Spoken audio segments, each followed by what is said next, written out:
Hello everyone. यो video चाहिँ उहाँहरूको लागि जसले मलाई एकदमै धेरै इनबक्स गरेर सोधिरहनु भएको छ र कमेन्ट सेक्सनमा पनि एकदमै धेरै सोधिरहनु भएको छ। त्यो हो क्लोरोफिलको बारेमा। सबैजनाले सोधिरहनु भएको छ तपाईँले कुन क्लोरोफिल युज गर्नुहुन्छ भनेर। सो मैले आज बिहान खाना बिर्सेछु। सो अहिले खाँदाखेरि सम्झेर भिडियो बनाइहालेको, नभए अलिकति बिजी छु, मैले भिडियोहरू केही पनि बनाउनु पाएको छैन। मैले चाहिँ यो क्लोरोफिल यो बट्टाको है देखिन्छ, यो बट्टाको क्लोरोफिल युज गरिरहेको छु है।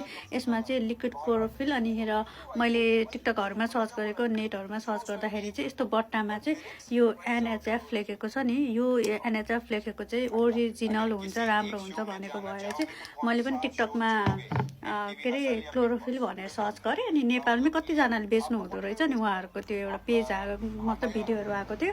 उहाँहरूमध्ये नै एकजनासँग चाहिँ मैले यो मगाइरहेको छु। अहिले पनि मैले खान थालेको यो भइसक्यो, 6 महिना जति हुन लागिसक्यो होला। अब त 6 महिनाभन्दा कम भयो, त्यति भएको छैन कि 4-5 महिना त भयो है यो क्लोरोफिल खान थालेको। अनि यत्रो बट्टा आउँछ। यो चाहिँ मैले किन्दाखेरि चाहिँ 3500मा किन्छु क्या यो बट्टाको।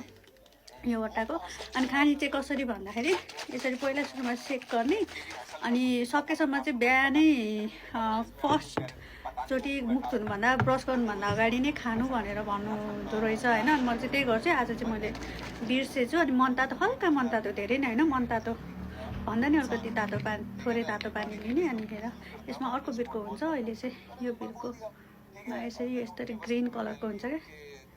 अनि यो एक बिर्को लिने, यसरी हाल्ने है। अनि हेर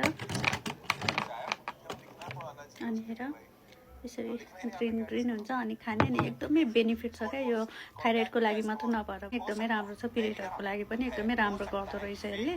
सो मैले खान थालेको चाहिँ 3 देखि 4 महिना भइसक्यो। सो यही बट्टा हो है। हजुरहरूले टिकटकमा भेटाउनुहुन्छ, सर्च गर्नु क्लोरोफिल भनेर। नि यहाँ एनएचएफ लेखेको चाहिँ ओरिजिनल हुन्छ भनेर मैले चाहिँ यो एनएचएफ लेखेको यो बट्टाको चाहिँ किनेर खाने गरेको छु है। अब सिद्धिन लाग्यो मेरो पनि, यो अर्को मगाउने बेला भइसक्यो। Okay, thank you. अरू केही सोध्नु छ भने कमेन्ट गर्नु होला, इनबक्स गर्नु होला, म भिडियो बनाइहाल्छु। सो अहिलेलाई यति नै, बाई।